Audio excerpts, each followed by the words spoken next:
Happy Thursday, everyone. I gotta check what day of the week it is half the time. How's it going, everyone? Hope you're doing well. Are you ready? Are your bodies ready for the masterclass on the core coins on the PulseChain.com? I'm very excited for it. I'm very excited. I think this is going to be a really cool and fun debate, four-way debate. Don't have that very often. Who knows? The debates will continue until the morale improves. Well, let's call it that for now. Should be a fun time, though. We got the Pulse. We got the Hex, we got the Ink, we got the PulseX, we got the Briz, the Extra, and the Fast Abdul joining us. Welcome back to the show, each of you. Boom, we're in. How's it going? Let's go. Woohoo! Howdy, gents. Gentlemen, are you ready to lose? I don't think that's going to be a problem. I am ready to shill. Let's get it. Your shill button turned on. The shill buttons. I mean, I think each of these have their own, again, just I want to preface it, everyone, we all love these coins. I'm pretty sure we all love each of these coins, but it is pretty fun to talk about the pros and cons of each one. So I think it's going to be, especially Briz's, the greenest of logos, it's pretty good, but, I think the core coin's got a lot to offer as well outside of the inked, outside of the farming token. Hey, I want to go on PulseChain. What are you going to buy? You're going to buy the farming token? Okay, no, settle down. All right, it'll be fine. Anyway, before we get into it, though, why don't you start us off, Briz? What's your base bull case for the ink token? Why do you like it? All right. Well, you pretty much already said it. It has the greenest logo. I mean, look at it right here. Look at it. Case freaking closed. Next. Nope. That was what was in your notebook. Just that was the real reason why ink is one of the greatest coins on PulseChain is truly because of its scarcity. There's only 55 million in existence, and there's only going to be an issuance of about less than a million per year, and that issuance is going to drop down. And really what it comes down to is the SAC address coming in, because there's a possibility of hundreds of millions of dollars that is going to flow into this coin. I'm not saying it's going to. I'm just saying game theory put in, there's a high possibility that happens. And you can just imagine how much it would increase if Richard poured $250 million into this coin, right? I used the Pampy app, right? I used the Pampy app, and it says that when you put in $250 million into just ink, that it will rise the price to $15,000, 298, right? That's FUD. That, my friend, too bearish. Right now is an 11,000x. That means $1,000 turns into 11 million if you buy today. Did you include future inflation in that number, or is it just based on the current supply? Knobs could turn. Just based on current supply, if $250 million was dumped in immediately and there was no sell pressure, that means even $100 would turn into $1 million, right? Now, when these prices go way up, that also means the APRs in the farm are going to be huge.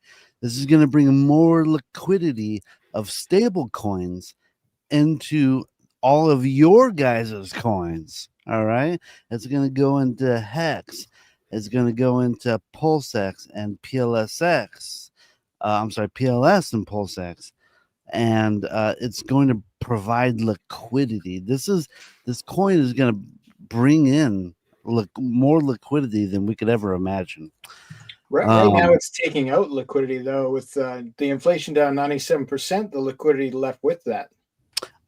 shut your mouth, buddy. How Very about that? articulate, sir. How about don't shit on my parade, man? Well, how about Hex has more tattoos than Ink has holders? How about that? So I need to also, fact check that, but that sounds interesting, actually.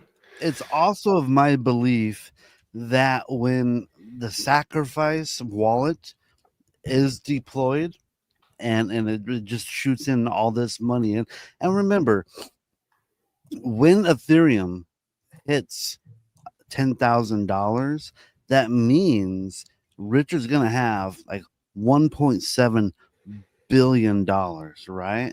I'm only accounting for $1 billion here because I put in here. I also did the other math that when $1 billion gets deployed, and I did the math, and if you do 250 million into each of the 4 cores, that now shoots up Inc. not to, what was it, $12,000? No, 15,000? No. Now it shoots up Inc.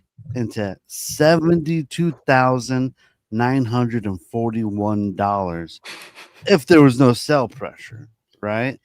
Of course, there's going to be sell pressure. So I put in, like, how much is it going to be with 90% sell pressure? Even with 90% sell pressure, that brings it up to a $7,294 per ink. And let's just say it had 99% sell pressure. That's still a $729 ink. That's amazing. I think Briz just made the case that Ink is a better Bitcoin. Ink is the better Bitcoin. Also, 2 days ago, someone pumped the crap out of Ink. Everybody loves Ink. I mean, it's so freaking green, right? I don't want to say it was a god candle. Let's just say it was an angel candle, and it pumped it up over 25 to 30%. And where is that candle now? We got some sell pressures in the community. Some sell pressure, a little bit of sell pressure. All right, Briz, I don't want you. I mean, you got your whole. Save some points for the debate part. This is more of just like the intro of like you made the case. The greenest logo is pretty good. It's pretty cool. I mean, if Fast is gonna tear it apart with Hex though. Fast, you like the Hex token?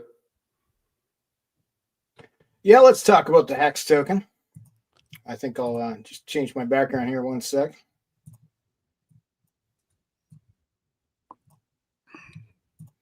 So Hex is completely different than all the other tokens on the list.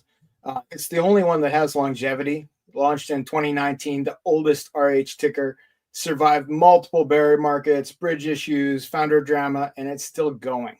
The other ones, they're all the new guys. So that's a completely different scenario as far as the community and the trustability of the tokens. Hex performed at 10,000x all-time high after launch from the lows, and there's very few tokens that can say that. None of the tokens that anybody else here is representing can say anything close. In fact, quite the opposite. We have things that are below SAC price. So they've definitely not done a 10,000x as of yet. If we use the SAC price as the starting level, the code on Hex is impossible to change. It's immutable, which is something Richard's talked about often. Code is law. There's no admin keys. There's no DAO. There's no backdoors or levers. It's trustless forever. That's it. The code is the code is the code. Entire story. Hex yield is algorithmically generated based on staking duration, not subsidies or liquidity farming. So where other tokens, that we're talking about today, they're begging for liquidity all the time. Hex is not designed around requiring liquidity. It's designed around requiring time and patience. It doesn't need incentives, bribes, or governance tweaks. It works because time plus math equals value. There's no admin keys, no governance votes. no centralized price oracles, no upgrades. It's just pure DeFi. Whereas, like if we look at, some of the other tokens, PulseX, it's kind of like they could be upgraded. Have they been upgraded? Should they be upgraded? You're waiting on the whim of what is Richard going to do tomorrow. Whereas with Hex, Richard doesn't have a choice to upgrade it. It is what it is, right? So you can trust the code, you can trust the founder, and it's the backbone of the ecosystem, in my opinion. Stake it and forget it. Get rewarded. Hex pays you to delay gratifications, while the other tokens chase hype. Some would say if PulseChain died, Hex would survive or thrive. I've heard people make that case. There's that. On 4 chains, sir. On 4 chains. 4 chains. Shout out to ETH Fair and ETH POW if you're still Indeed. pumping along transactions. Which is crazy, right? Like you can stake your Hex on ETH Fair and ETH Proof of Work, even though that was never intended by Richard. But the code is immutable over there as well, right? Because it was fork code, just like it was intentionally fork code on PulseChain. But like the fact that they still exist and they still have value. Hex has $17,000 in liquidity on ETHW, right? So like, wow, that is actually more than I thought. Yeah, that'd be like 1,000. So wow, indeed. And just a small disclaimer today. I want to be clear that I love all Rich Art's core tokens. They're like his children, and today I'm a biased parent fighting in court for full custody of Hex. It doesn't mean I hate the others. It just means that Hex got the good genes in the trust fund. You know what I'm saying? Yes. Disclaimer: I'm pretty sure we all love these tokens, but we got to pick one, and everyone's pick their winner for this one. Extra, what you got? What's PulseX? Make the case for PulseX. So it's pretty easy for me. I think if you're a believer in this ecosystem in general, PulseX is the dominant token to get right now. Every other token that we're discussing here has some form of inflation, where PulseX has the exact opposite. Good portion of those fees. Now remember, PulseX is a fork of Uniswap, so the fees that got distributed, the 0.03 that got distributed. Am I saying that right? What was it? 0.03%? The inflation rate? Yeah, it's that gets 0.03. Yeah, so the fee that usually enriches Uniswap holders, for PulseX, it enriches the LP providers, and then a percentage of that gets distributed to burns. So you're getting rid of the PulseX token in circulation from that as well. Also, too, looking at the ratios, right, with Pulse, from where they started out to where they are ending up, PulseX is gaining that ratio on Pulse right now. And so, there's never going to be more PulseX tokens than there is today. The burns are going to keep happening. They're going to keep coming. And, if you're long-term bullish on this ecosystem, at price points and entries that you could establish your league positioning, I think PulseX is the #1 token for that. And that's all I'll share right now. FYI, PulseX will have inflation when PulseChain gets forked. Just saying. When PulseChain gets forked? What's your theory on that? Eventually in the future, we're going to have multiple PulseChain forks, and therefore PulseX will have inflation. The nerd in me says that's not impossible. Could happen. Could happen. All right, PulseChain. Problem with all the other tokens is you don't need them. You need the PLS. You need the ETH of PulseChain. You need it to make swaps. I mean, there's actually, if we get the EIP, one of the new EIPs, the Ethereum release, I forget the number, but certain contracts can enable you to pay with other tokens and stuff too. But until that happens, Pulse is the one you need for transactions. It's the one that when you come to the chain, it's the one that you have to have. It even has its own buy and burn. People don't understand this, right? You guys heard of the PulseChain buy and burn, PLS buy and burn? PulseX has a buy and burn, which goes and buys and burns and fees and all that fun stuff. PulseChain buy and burn, 75% of the transactions go to validators, 25% get burned. you need to buy PLS. People need to buy PLS first and then make a transaction and it gets burned. Boom. Pulse, buy and burn. Except for the 75% that the validators dump on the market. Pulse 25% of fee, buy and burn, that type of thing. Yes, I'll make it more accurate. So that's something that really was, I think, pretty bullish about PulseChain too. And I mean, just the whole, again, what can you do with PLS? What can you do with the other ones? Okay, it's the only one that really has utility outside of Hex, and APRs and stuff been down for Hex. We'll see how that goes. Ink, the knobs could be turned back up, but the APRs are down for that right now. What do you do with any of the other coins other than stake them? Well, Pulse, you can participate in liquid staking protocols in PulseChain. You can be a validator and earn more PLS. That's the only one that the APR or APY hasn't went down in a huge fashion lately either. So that's kind of the flocking of if you have a computer science degree, I think that's valid. Oh, you can, yeah. It takes a little bit of nerdiness, but there's other solutions to make it simpler too. But PLS always has an ability to, you can control it. By the way, if you own a lot of PLS, you can, talking about forking the network and stuff, that is power. PLS is power. PLS means you can run validators, 32 million for each validator. If you run majority validators, you run the majority of the network. There's certain powers that come with that as well. So and certain dangers too, right? Built-in governance. Yeah. So you better be a PLS well if you want that kind of power. Not one man should have all that power. Maybe it's distributed. It looks pretty distributed right now. What was the stats? Like 600 and some wallets, but like 50,000 or so validators. So all the different processes and all the different pieces that are turning transactions. It's the coolest coin. It's the coolest coin once you dig into it. So I'll leave it there for now. All right, gents. Who wants to go first? Who wants to challenge any of the points that have been presented so far? I want to say I'll go first with Briz. Inc.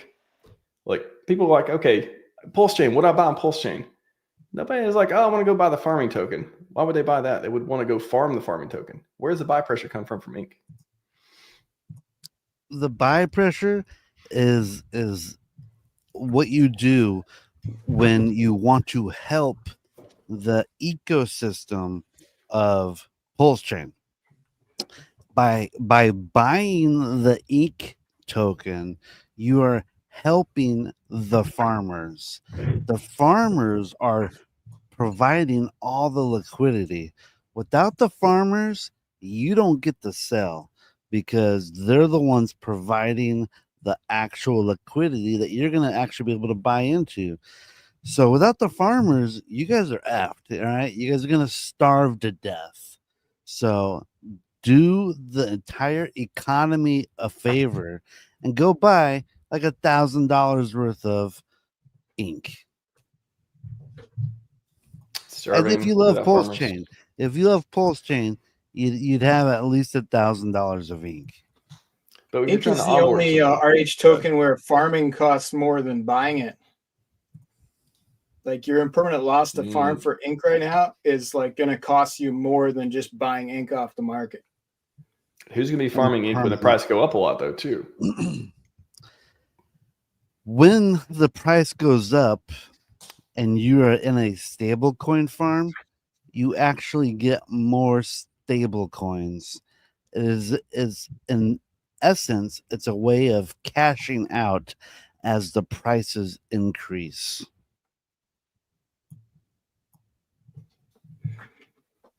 Or getting a permanent loss. I guess, the farming, the least risky farming is the ones you make the least amount to, especially now. What are the farms at? Like, are we at 1% yet? I feel like I'm fishing 1%, 5% as far as the Pulse and PulseX farms. What do you do with ink? What do you do with ink though? What can you do with ink? You can put it into a little glass jar, put a little cork into it, and you just kind of look. You put it on your shelf and you look at it. It's nice. And you hope the price goes up and you sell it to the next person. You ain't decentralized in the network like PLS.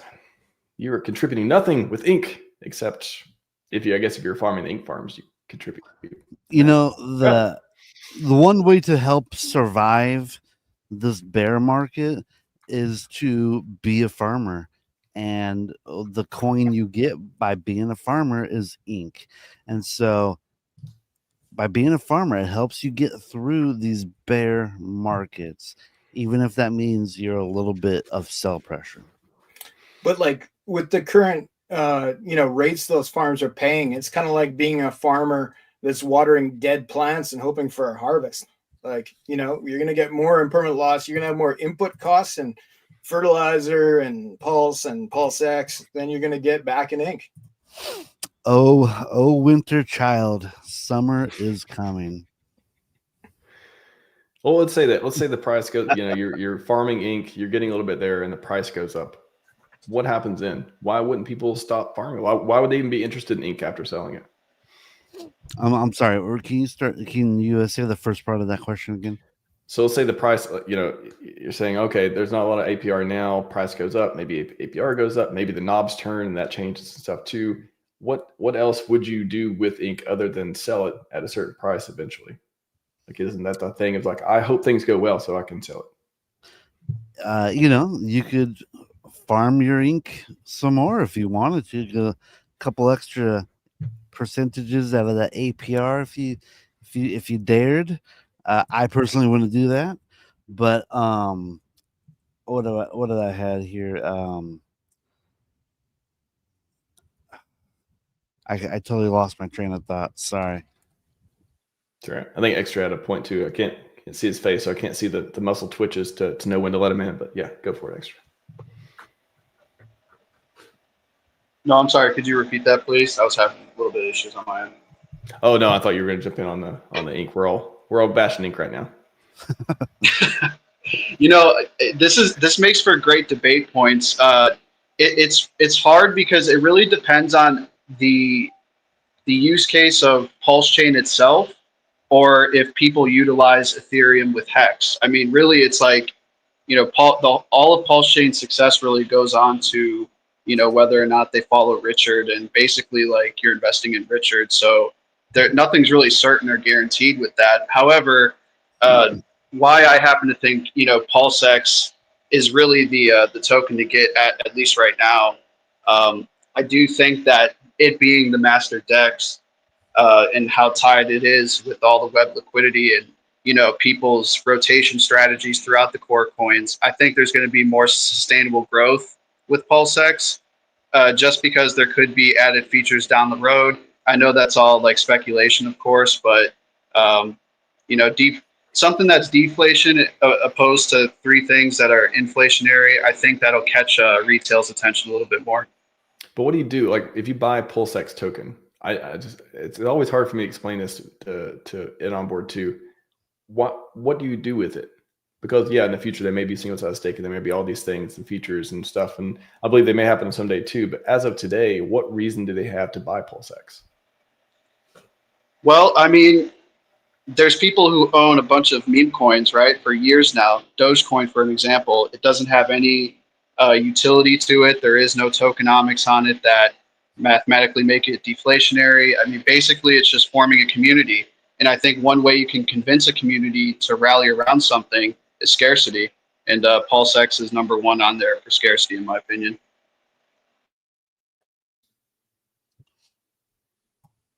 Have you seen the amount of tokens it has? I wouldn't say that it's scarce as far as the amount of the amount of PulseX out there, the amount of money that was sacrificed for PulseX, the amount of expectations attached to that. I put it on the inflated side from the beginning and moving towards deflation via the buy and burn gimmick. 142 trillion supply. I would just like to argue against PulseX scarcity and just say, ain't no one got scarcity like ink has scarcity. We only got 55 million ink. That's like twice when as people much as Bitcoin. So when people who have been farming that token and essentially getting that not for free, but paid out to them in yield, what happens when they don't have any attachment to that token and they go dump it for the other three cores too? No. Farmers, they love their ink. They don't, they spend all this time growing it. They just don't farmers just don't dump on it. And then they're like, okay, let's go get a real coin now. Forget this ink thing. Remember the farm token? Let's go dump that. Let's get another one. I just want to say this regarding the scarcity is that when the sacrifice money starts being implemented, I believe all the coins that the sacrifice money absorbs, a lot of those are going to be taken off the market forever. And in the next cycle, we're going to be like 90 to 95% more scarce than at current rates today. And that means there's going to be like no ink. The only ink that's coming out is what the farmers are freshly producing. There's going to be probably like 1 million ink tops, probably a couple 100,000. But isn't that a bear case too? Because if they can't make enough ink to even make it worth providing liquidity, the price has to go up a lot for that math to work out, right? Right. So I mean, you're basically speculating that, price remains high, and then reintroduce the farms with high ink token price to account for the yield that they're getting. But yeah, I don't know. I mean, like the emissions rate could also change as well. Like if it becomes a dump token, instead of keep decreasing the inflation, I mean, you could just raise the inflation as well, and then make it more lucrative for the farmers during the bear market. Exactly. If the price goes really high, I think they could just decrease the inflation rate. And because I had it on here, when the price goes really high, the APRs on the farm are going to be like 150, 200%, even 300% and higher.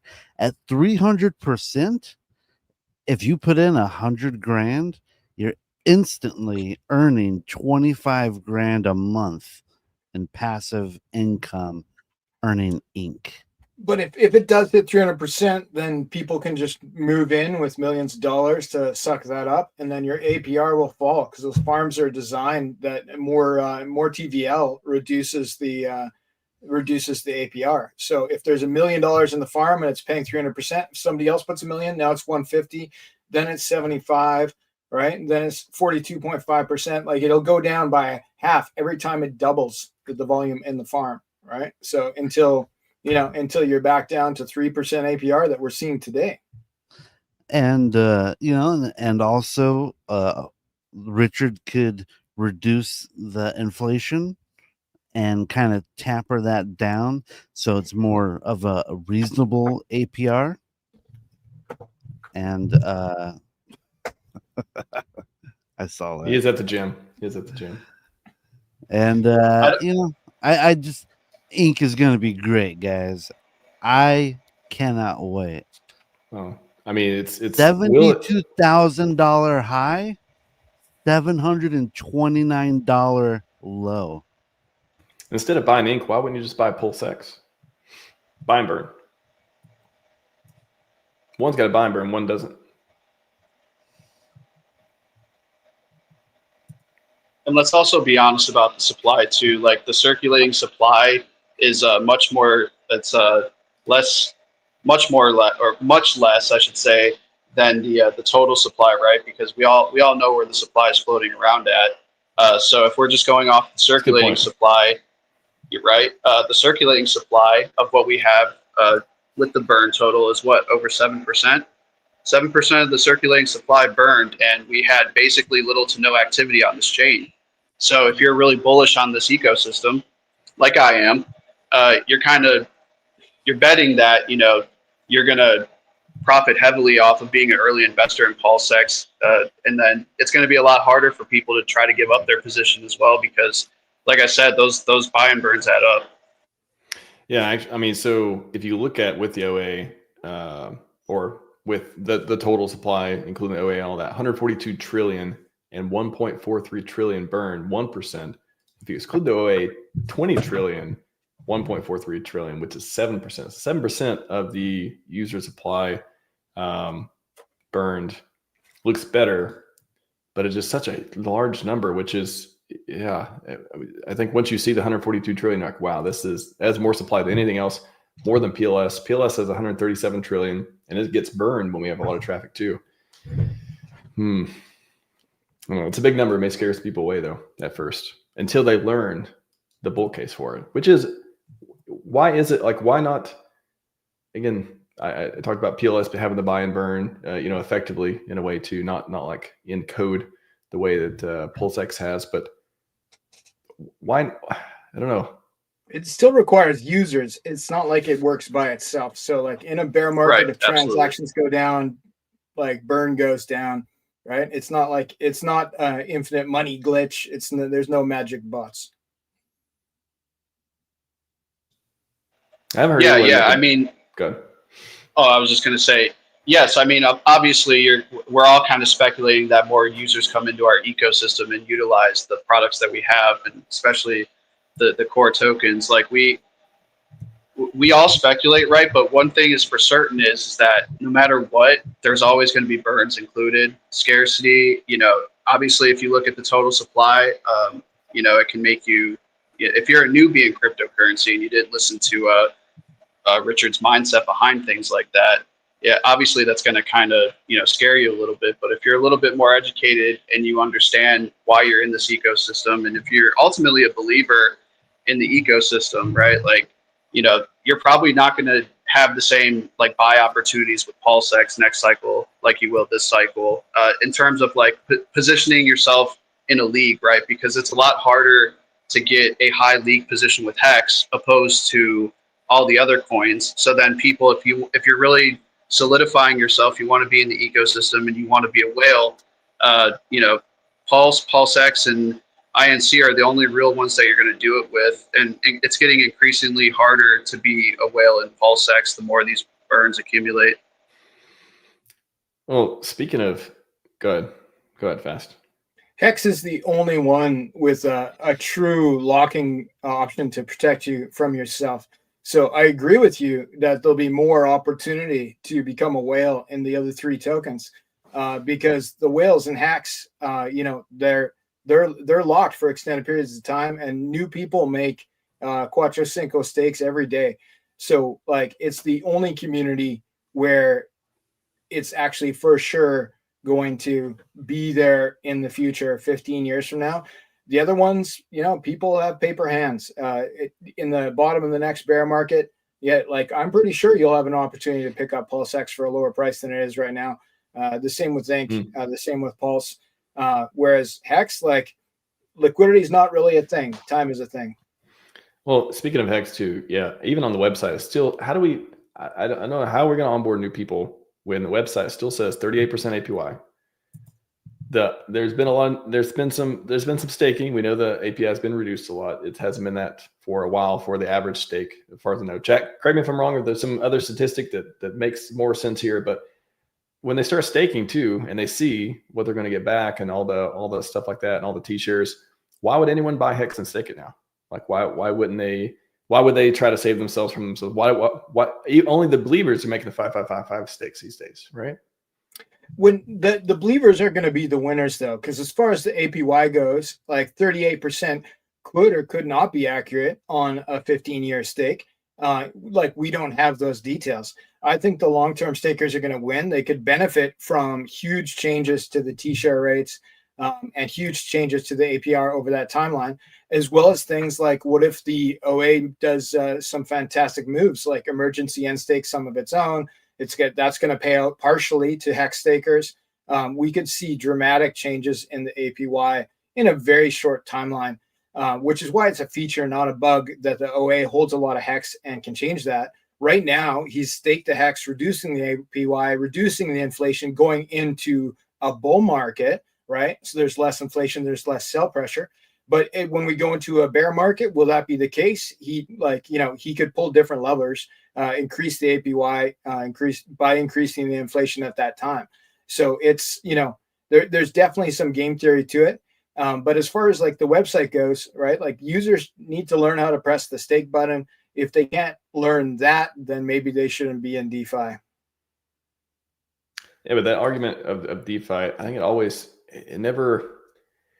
I mean, that's basically the case. Okay, you're pitching somebody there. Okay, oh, you don't understand APY. Oh, you don't know how to use MetaMask. All right, well, just go away. well, now we don't have anyone on board though. Like, how can we make it where they look at Hex and they're like, this is the product I like. Oh, it's got some intricacy, it's got some nuance here, but I don't want to do like. How do you make them not want to do DeFi once they learn about Hex and be like, oh, that's too complicated? This is like the most complicated product. If you think Hex is too complicated, if you think the stake button is too complicated, then you shouldn't be in DeFi. It is one of the simplest protocols as far as how it works. Staking is, is very, very straightforward compared to the many products that I talk to people about. But like for APYs right now, maybe staking isn't the play. There's great liquidity options. There's great farming options for Hex on multiple protocols where you can make more than 38% APR. So that could be the bull market play. And then the bear market play is having a staking ladder and like sleeping through the bear market, not worrying about it, making that APY, getting the emergency end stakes that the OA may or may not like decide to do, or the plebs decide to do because they're sad that day, right? That's all going to go to the long-term Hex stakers, and they're going to see the benefits of not having to look at their crypto every single day. Whereas if you are farming and doing, or trading like in a bull market, like you got to be looking at the screen. So I'm happy with the idea of looking at the screen every day during the bull market, but during the bear market, I'd love to have a little nap for 2 or 3 years. Hex would be great for that. I've not seen a single postcard that has a stake button on it. That's very true. But if that's the thing, if we want them to, get in, we got to show them it's simple. Do next, right? Like he's talking about opening a help center, like a crypto help center. I'm pretty sure, and I bet you that'll be a fantastic thing to advertise on a postcard. So you'll get your postcard, phone 1-800-Richard-Hart, learn about crypto, learn about staking your Hex. 1-800-GET-RICH. That's my pick for the number. Oh, that's not a bad one. Please send your seed words. Yeah. No. The AI is going to take care of that. There'll be no seed words. I've heard people have concerns around that. I don't think it's a concern as far as like people stealing seed words and all that stuff. There's ways, especially if it's AI, like you can just be like, never ask those questions. Like you never need to anyways. Like, so I think that's a solid deal. I think one of the great things about Hex is also one of the great things about ink is that the inflation has been reduced. And to me, that is a sign that says, you know what? It's time to mature and let the prices go up. Because I'd rather have fewer units of something that has the price going up over more units of the price that stays low. You better hope the price goes up, you and Hex both, because if it doesn't, then it's gonna have less utility than a lot of people we've been marketing for. So the price better go up. I've heard anyone criticize PLS, by the way. I don't think there is what is the criticism for PLS? Like, why wouldn't you just buy and hold PLS, assuming you believe in PulseChain? Like, everything else sounds more risky. Faster than the US dollar does by the Fed, right? Like it's I can show you. It can be net deflationary once we get the traffic going. We've seen that before, so I'm not even worried about the inflation. If PulseChain's successful, it'll burn itself. If sir. All right. Let's go. Yeah, any metrics you do to run capital through the chain, if you're doing the Hex and PulseX pair, that seems to be like the famous one because those are the two big runners when money gets onboarded. But where Pulse is always the one lagging behind no matter what scenario, unless you're just going all in on Pulse. But even then, like you're missing out on opportunity of X's by pumping that particular one instead of whether it's Hex, PulseX, or even INC. If you were telling me I got an 80% chance of Pulse doing 1000x and a 20% chance of PulseX and Hex and Ink doing 1000x or 5000x, so you just pump those numbers up. I'm pretty happy with 1000x and PLS. I'm here for 10,000x as well, but boy, if I get 1000x with a lot less risk and a lot less things that could go wrong with it, and a lot less depending on other people to do stuff, PLS feels pretty good. It feels amazing. Feels amazing, man. There's not zero risk though. Like you do have those validators, and like in my opinion, validators on PulseChain are decentralized, sort of in the same way that North Korean elections are decentralized.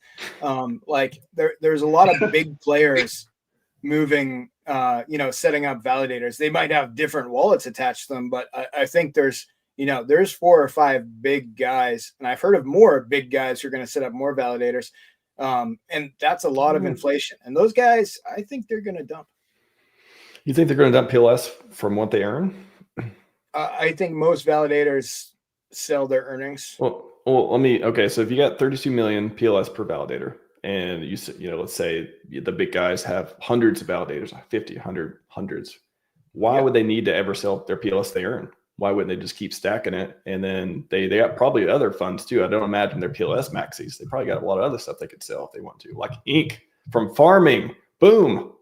They would never for a sell validator, PLS is the farming, right? So it's the same argument. Like if you're validating, which is it's an advanced farming play, and your yield is in PLS, right? If it was designed in a different way, where your yield was in USDC, like where there wasn't sell pressure, that would be, that would be different math. But like ink, but it's not 3 clicks. It's not 3 clicks to go sell your ink. To sell your PLS, you got to exit. You got to tell the person who's running it to exit. You got to go through a process. All that stuff. With ink, it's like boom, boom, boom. Oh, cool. I farmed some ink. Bye-bye. I got some PLS now. But to validators, pressing more buttons isn't harder, right? Like you're already dealing with the top 5%. But they're set up to be long-term. The idea is they're set up to not do that very often, which is not the case with ink. Or heck, I mean, even with Hex is like, again, if you can get people to stake it these days and feel good about staking it, then to get their percentages, and unless they're going 15 years, I mean, they're not even locked up hardly. A lot of people are going liquid Hex because of the bear market and all that stuff too. Yeah, and Hex, they have the option to be liquid or not, right? Whereas like with Pulse, like the option to be liquid or not, like via starting a validator, that's really not on the table for most people. I would recommend. I looked into running validators myself. I chose not to because like the skill level required, the maintenance required, very few users are going to lock up their Hex, their Pulse in a validator. Whereas anybody who's on PulseChain probably understands the tech enough to press the stake button. Don't worry if you ever need any help. I did a little bit of validator stuff before. I know plenty of guys in the community who have scripts and instructions, all that stuff. You can be a validator today and hold your PLS for longer than these other 3 coins. I don't have the RHMax.org/blog found the validator link. Yeah. Anyways, we got to agree though. PulseX gotta have the least amount of utility. There's no utility for PulseX. So it's literally a future bet that there will be single-sided staking. What is the bull case for utility for PulseX? Well, I mean, I would say the key thing is just owning the supply itself and watching price appreciate, just like every other cryptocurrency, right? I mean, that's basically what people are in it for. They're here for cheap accumulation with units, and looking for the biggest green candles they can get, while at the same time as knowing that their original investment can be somewhat secured with whatever mechanisms that could be implemented. There already is that, right? There's also there's a guarantee that the burns are going to be even more larger, especially the more the farms pick up too, right? Assuming that the traffic remains on that DEX, which is effectively the lowest technology DEX on the Pulse chain as far as what it offers. 9-inch has more options. 9mm has more options. The Flux Exchange has many more options. So, of course, to burn PulseX, it means the traffic has to be on PulseX. Well, I also think, too, people are going to go where liquidity's at, right? So, I mean, that's kind of like where my general basis of that point was. It's just, PulseX DEX is going to be, it's probably going to be the most liquid DEX for a while, I could imagine. And, even if it isn't, how many times people are going to use it for swaps, and when profit taking comes and they can get, even if you use a different DEX aggregator for swaps and stuff, like there's still some like web liquidity routing that burns PulseX as well. So I think it's kind of like a win-win situation either way. There's so little liquidity now compared to what was there before. It would only take one whale to come over and decide they wanted to sponsor one of the other DEXs to change the math equation. Yeah, that's a good point. If you're looking at it from a marketing perspective for Hex, though, The one thing I worry about, if you're focused on PulseChain, now you could really like eHex and want that to do well, and that's fine. But for the RH ecosystem, I think it's a bit of a burden for new users to come on board because they have no idea of differentiating the two. They just kind of know the name Hex, right? That's true. And we win no matter which one they buy, because anybody who had Hex on Ethereum now has Hex on 4 chains, including your copied stakes. So, you know, if they decide to buy it on Ethereum, great. If they're buying on Ethereum Fair, you win too. If they're buying it on PulseChain, that's the best in my opinion. Anyone else remember Richard saying multiple times ink was his least favorite token and that he didn't care about it? Has it changed? Do you think it's psychology? It was reverse. Definitely That was reverse strategy. psychology. That was 69D chess of like. It's kind of like how PDI was reverse psychology, or what angle was he taking? I would just like to mention Inc. only has a 75 million market cap. 75 million. That's it. That means 75 million to buy each coin, if the price didn't go up at all. But RH, or the sacrifice wallet, has hundreds of millions of dollars. Even just 100 million put into that 75 million market cap. But is he going to put it into his least favorite child, or is he going to, give it to his award-winning son? Like the one that did. He's going to put it into Inc. because those are the most die-hard pulse chainers. The farmers are the most die-hard pulse chainers. Prove me wrong. Well, I think Richard will, but like PulseChain was built for Hex, so PulseChain Hex is the reason that PulseChain exists. So I believe that is the favored son. That's the one he bought the fancy house for. Debatable. And I think the entire $1 billion sack bag, when Richard, when ETH gets to $6,000, that's where it'll be. That could all just flow straight into Hex, and there'll be some small benefit for Inc. and PulseX from that, I imagine. I think it's more likely he built PulseChain for PLS. Honestly, like I can make a case that Hex was a convenient. It's stake fees and transactions and we're reaching miners. All that was definitely convenient at the time, and ETH fees went way down, and it's cheaper, faster transactions is cool, but it's I think it's always been about, hey, I want to make an ETH competitor. I want more control over the network. I want my people to win on a new thing and start from zero and go 10,000x and all that stuff too. So in that way, I don't know. I think Hex is always going to have a special place in his heart, and they're going to abandon it. But I think PLS is like what he likes. Like he wants PLS to do well. Rising tide lifts all ships. You can make all those arguments and stuff too. But Hex you forgot the X. You forgot the X because he tweeted about PulseX more than any other token in the last 4 years. Maybe the volatility. Maybe because it tends to pump and also go down a ton. It's almost. Are we going to break new all-time lows? Are we going to break all new all-time lows? It's went down 14% today, more than any other token. So the point I want to make too is the recent video that Richard had put out.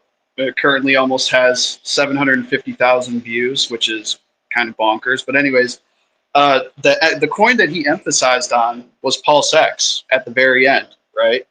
And that's because he was pretty much, letting everyone know, like, hey, there's inflation attached to, Bitcoin, Ethereum, Hex, Pulse, INC. He didn't mention INC at all, by the way, but he did mention PulseX and how, he emphasized that scarcity is going to add up and that there isn't going to be the same amount of PulseX as there is tomorrow. Or, you know what I mean?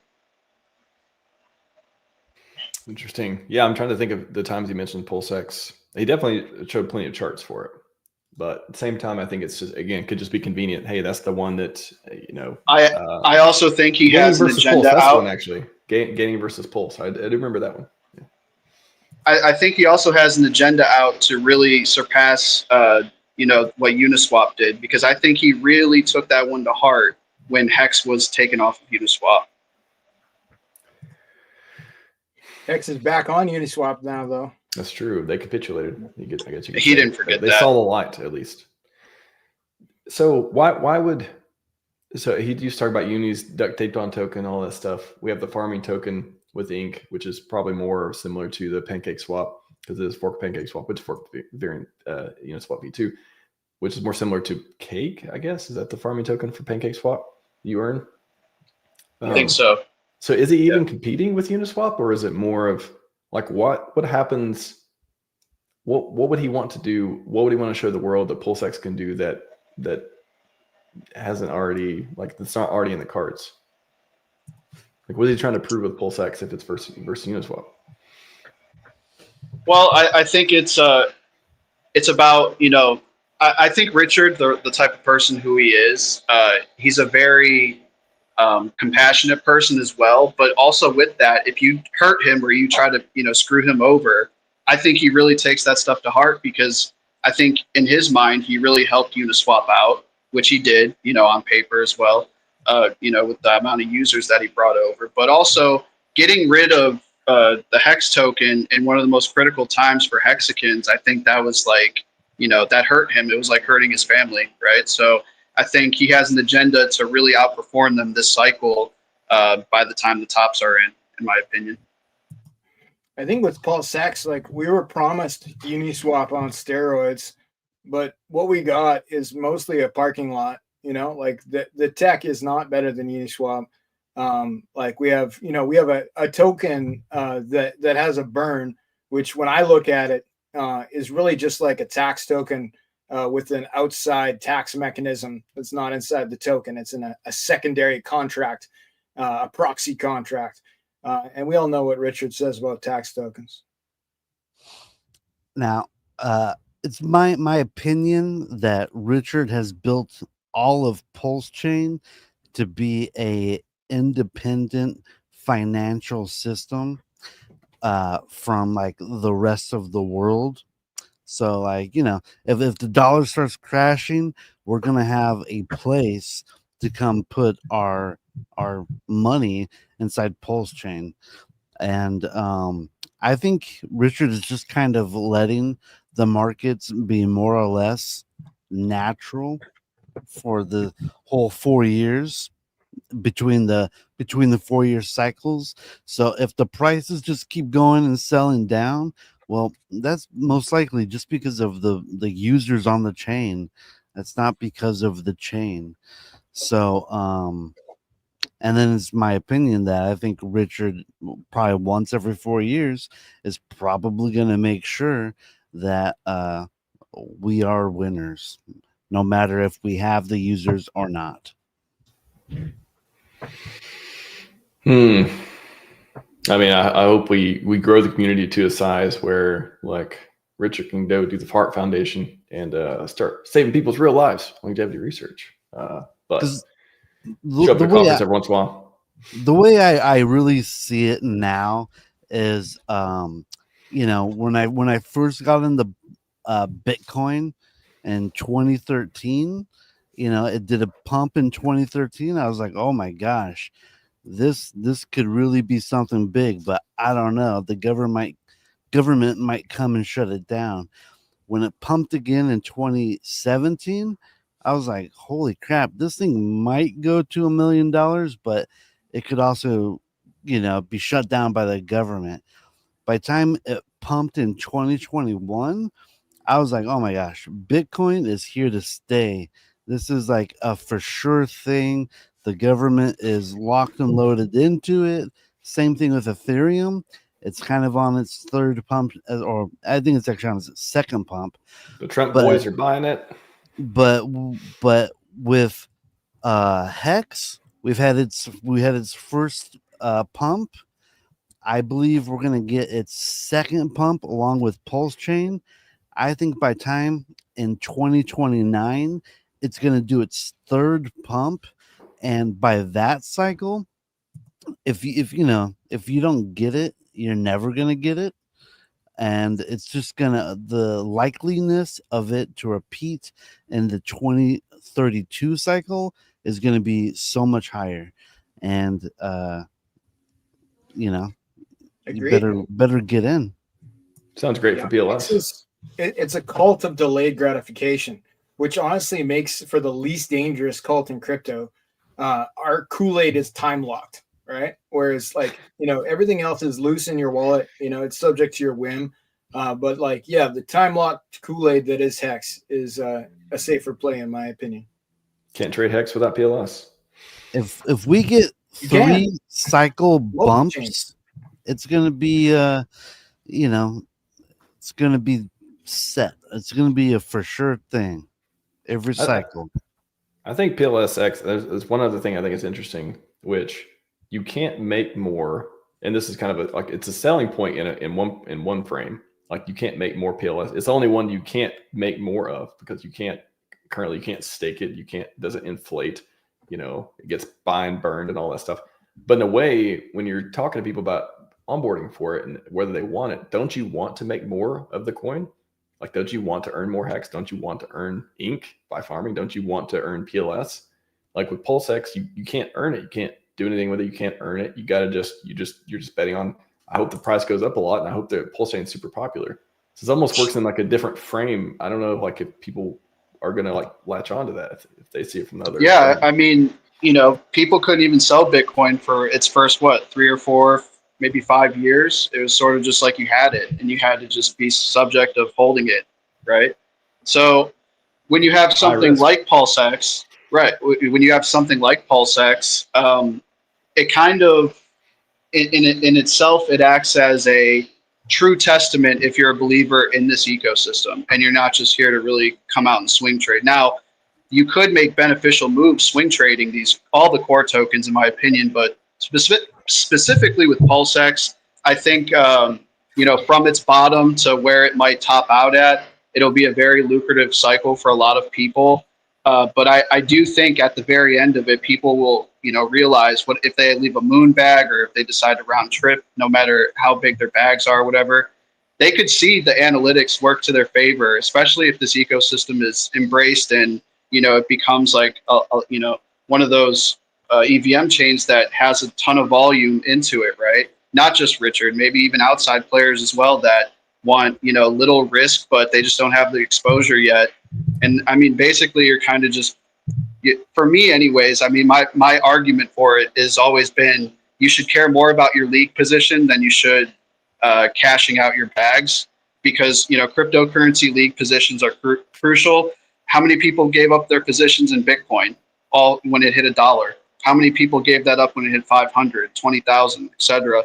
And I think this is like a double incentivizer that you really need to pay attention, because you could cheat the cycle and make really good profitable gains, but there is no telling how much of that supply is burned and where price could go. I think with PLSX, it stands for please let something explode. There's a lot of hopium. There's a lot of sacrifices there. People are hoping for that number to go up, and there's a lot of people who put in a lot of money, billions of Jeets. There's a lot of sell pressure. Yeah, I mean, there could be similar cases made when Hex reaches certain milestones in price where you're going to have, whether or not people meet their halfway requirement or whatever it is, like, a lot of emergency unstakings, which will benefit the stakers and whatnot. Exactly. Which if you're in Hex, it's a bullish case. If you're right, but if you're trying to have new onboards and try to get people into the idea of Hex, I think that could be a big turnoff, depending on how much supply is in circulation again. That point's actually really interesting. Like, we talked about before, bullishness of merchant stakes, how it rewards stakers, how price goes so high in order to incentivize that. Like, that's a good problem to have type of deal. But it is funny to be like, if you were to imagine that the price goes super high, heck, we get like $2 Hex, $5, whatever. People are just immersing and staking left and right. Big payday stuff is going like all that. And it's like good for Hex, but also the new onboards coming in, and they're like, wait, why is everyone emergency and staking? Like, is this an emergency? Is this bad? Like, that could be a funny, like, I don't know, is that good for marketing or not? Like that would be. Well, I think changing the name on a website wouldn't be that big a deal. But like the bottom line is emergency end staking pays a portion of that to the people who are staked, right? So unlike the other cryptos we're talking about, like Hex doesn't need to worry about utility. It needs to worry about time. Hex isn't a Ponzi. A Ponzi has promises. Hex has math. You're paid from the time for the time and commitment, not for new entrants coming into the market, right? So, like, sure, there could be a dip in the Hex price like 2 years from now, but if you're staked for 5 years, that dip doesn't affect you. In fact, it could benefit you if the dip resulted because of somebody emergency end staking. And there's almost like a hack-proof protection there for the general community. Obviously, if one person gets hacked and they get, the hacker emergency end stakes them, then that's bad for them. But it pays out to other people who had better security ops, who hopefully were using a Trezor and doing all the smart things, not clicking links on the internet. It moves to more diamond hands. So Hex has a progression from like paper hands to diamond hands, and the diamond hands we have now, I think, are pretty strong. Hundreds. Go ahead, Briss. Oh, you're muted. Still muted. Can't hear you, Briss. Your hand was talking though. Sign language, Briz. Briss could be like the sign language guy on like when Trump is speaking. StreamYard keeps changing my microphone. Don't blame StreamYard. Get your point out. Get your point out. Stop it, Is it a good point or a bad point? It's a great point. All the right. point was that if the prices go sky high and everyone starts emergency end staking, I really believe the reason why that money is flowing in is probably the sacrifice wallet. I really honestly don't see 5 million new users coming in the next few months, but I do see the sacrifice wallet pouring in over $1 billion. And if it does that, I believe it's going to take all the coins off the market that it buys and absorbs. And now all of the coins are going to be way more scarce in the coming cycle. So the prices, I think, could rise again very quickly. Nobody building on PulseX, nobody building on Ink. Only a handful of projects building on Hex, but Pulse, there's hundreds of projects building on PulseChain. Got a huge marketing advantage and more holders than probably the other three combined. I haven't looked at the I do believe there's projects that have built on Ink and Hex, to be sure. Don't forget the Maximus DAO tokens, as well as the MCR 369 staking pools, the actuator protocol, all cover Hex. And then I've heard of I'll say nobody. I'll say sub 10 projects. But like the scale of the projects is what matters, right? And their longevity. Sure. You can launch as many meme coins as you want on PulseChain. We got them all. If half of them are rugs, like maybe it burns some PulseX, but pumped on tires, baby. Great point. Do you really want to be involved with that though? Like that was a complete shift for Richard to launch Pumped Out Tires. He went from being a meme coin hater to providing that platform. You think he launched it? You think he launched it? Do you think he launched it? I think he did. Yeah, or well, he didn't press the buttons himself, but he was aware, he oversaw it, he has a connection. I think my theory is I think that he didn't, and there'll be more projects that he didn't launch himself, and not a PulseChain devs didn't launch either, but just like adjacent, like aligned. Maybe he knows about it, he's heard about it, or he suggested it, but like they are separate deals. Like that's my theory. For legal reasons, I bet you he'd maintain that, but like what benefit would Pumped Out Tires possibly bring to the person who launched it? It seems to be pushing all the benefit elsewhere. Definitely good for Pulse and PulseX. I'll say that.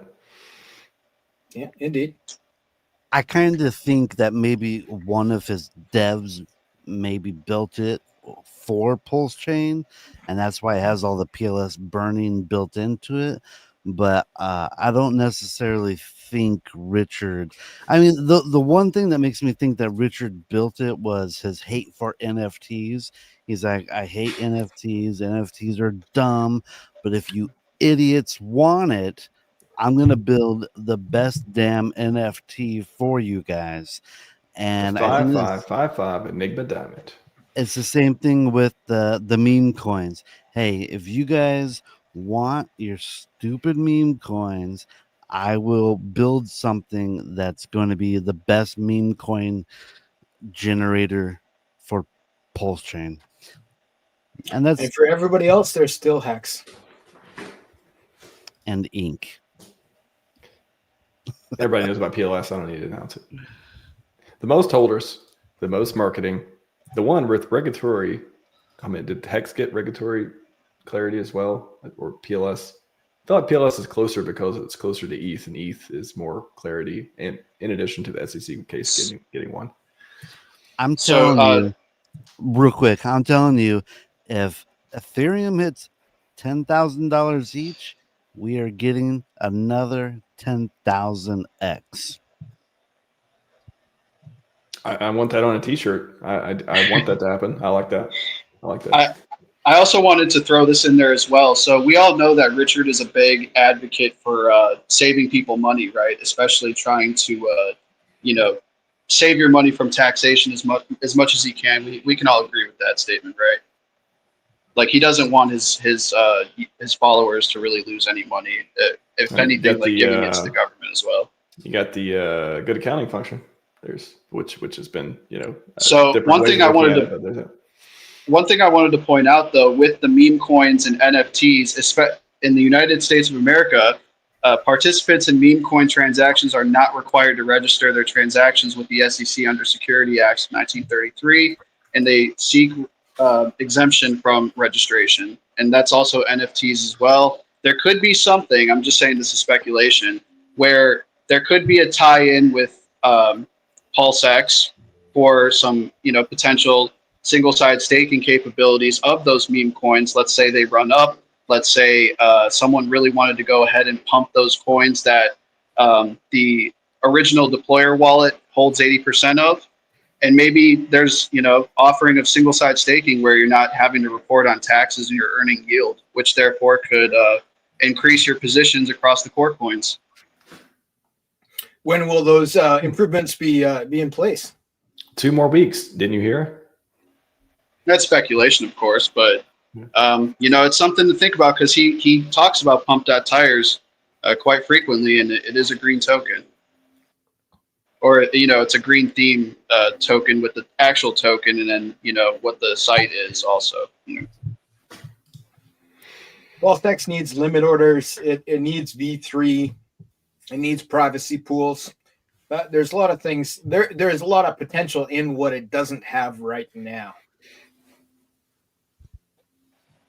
Hex.com can never change. I always said there is a Hex V2. I said this before, that it could do something with Ethereum and PulseChain, but then I don't think Richard's very interested in Ethereum now. So that's a feature, not a benefit. Yeah. Immutable code, man. You can build on top of it, but you can't change the code. There's some nuance there because the community, if a new Hex, if Richard's like, oh, you know what? It appears there's a new Hex token out. Imagine the dumping and the liquidity reshuffling and all that stuff of the other token, and then we could be, oh, which one's the real Hex? Well, the one that has the longest chain, right? The one that has the most. Which is why he'll never do that. He's never going to launch a new Hex, right? We have just everyone out there. Technically, you can't change the contract, but you can launch a new token and migrate to it. That's, I guess, the point.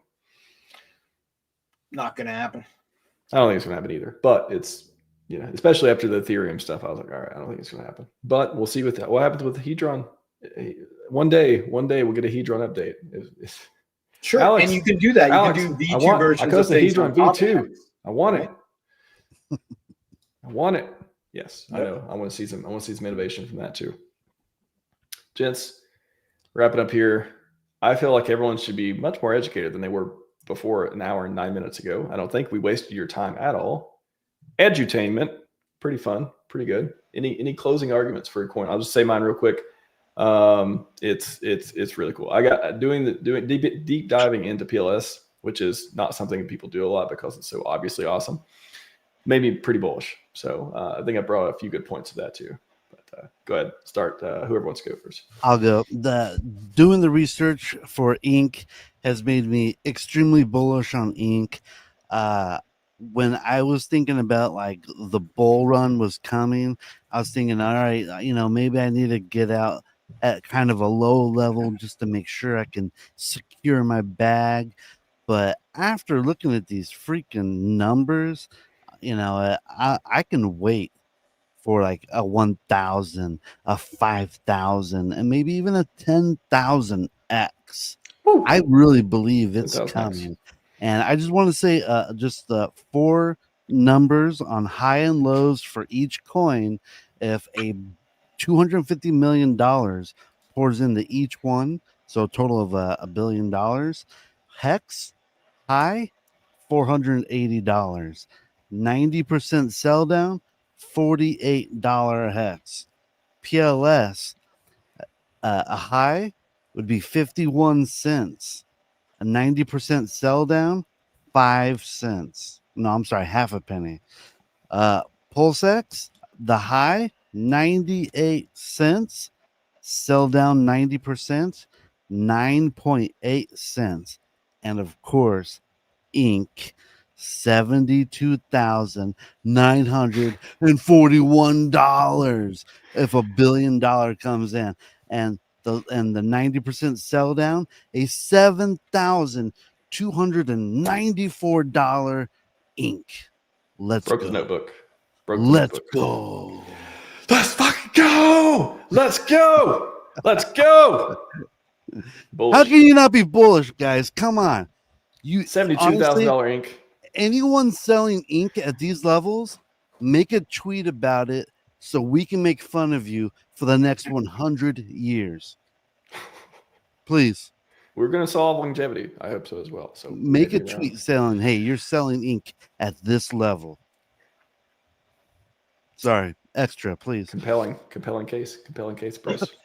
So I'm going to use this time to big up all the coins for a second. I do think there is utility with Hex. I think that is the delayed gratification coin. I do think that is like the Bitcoin of this ecosystem. I like Hex a lot. I'm Quattro Cinco'd out. So I have no biases here. I hold all the coins. With INC has been increasingly becoming a favorite just because of the speculation that, you know, the potential that it has if the emissions rate maintains the same with higher prices. That's intriguing. Maybe even more deflationary, or adding another deflationary aspect to it could also be in the cards for INC. So that's cool. Pulse, you know, like I like Pulse because it's a cheap gas token. You never can have too much Pulse, but at the same time, I think it just works. It just works. You know, it's a good token to have. It's liquidity pairs, obviously. Great, fantastic. With PulseX, you know, I can't stress this enough. When, you know, we're talking about burning supply, that means that supply is never coming back. There is never going to be more emissions of PulseX. So I think, you know, people need to examine that and see in 10 years, do you trust inflation or do you trust buy and burn deflation? And that's my closing points. Nice. Mr. Hex Abdul, take us out. Okay. Well, I got to say that I too like all the core tokens, and I was just doing my job here today. Ink in particular. You're a Hex Maxi. Say it. Today Say I'm a Hex Maxi today. Hex only. Ink is kind of like the goth girl I dated in 1995. Hot but crazy. You know, there's potential there. You never know what's going to happen. PulseX has the cool buy and burn.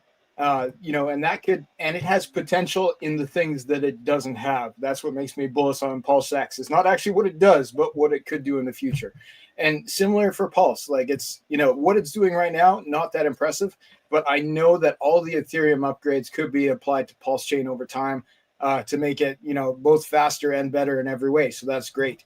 But let's talk about Hex, which is really the reason we're here. Look, we can chase volume with PulseX. We can chase validators with Pulse, or we can chase emissions with Ink, but only Hex rewards you for doing absolutely nothing on purpose, right? There's no admin keys, no patch notes, no promises, just a simple question. Can you delay gratification longer than the average degen can hold their breath? If so, welcome home, right? Like it's made for that. While the other tokens fight over how to bribe people to provide liquidity, Hexus sits there quietly compounding. The only token in the ecosystem that doesn't beg for your attention because it's already earned your trust. Everything else is new, you know, by Hex standards anyway. Other tokens make noise. Hex makes history. Wow. Well said. Amazing. Well said. Gents, I enjoyed this love- debate with you guys. I really appreciate you guys having me up, and It's been like great. this is very beneficial for the spaces, especially for new onboards or even people who need a little bit of a reinstalled motivation towards the ecosystem. Right? I know it's been a tough time. It's been a tough bear market for everybody. It seems like outside of Bitcoin, and I want to put out there that the tides are going to turn, guys. This is the time when you have a lot of doubt, but at the same time, the volatility swings really upside in our favor when it seems like all hope is lost. So I appreciate you guys, and I appreciate you guys having me up. Of course, great debate. I mean, I appreciate all of you. I think, of course, I think we all like all these coins. I've said it a few times, and we all want them to do all the thousands of X's. And yeah, hang in there. You never know. You never know. Within a few more weeks, we may see some pretty cool stuff kick off. All kinds of bullish stuff on the horizon. You can think of bearish stuff as well, but I don't know. I like to be optimistic. So, anyways, that's all we got for you today. Thanks everyone on the panelists. Great work. Scivive 5555, and we're gonna do some dance on the way up. See you, everyone. Let's see if they fuck a chemical one time.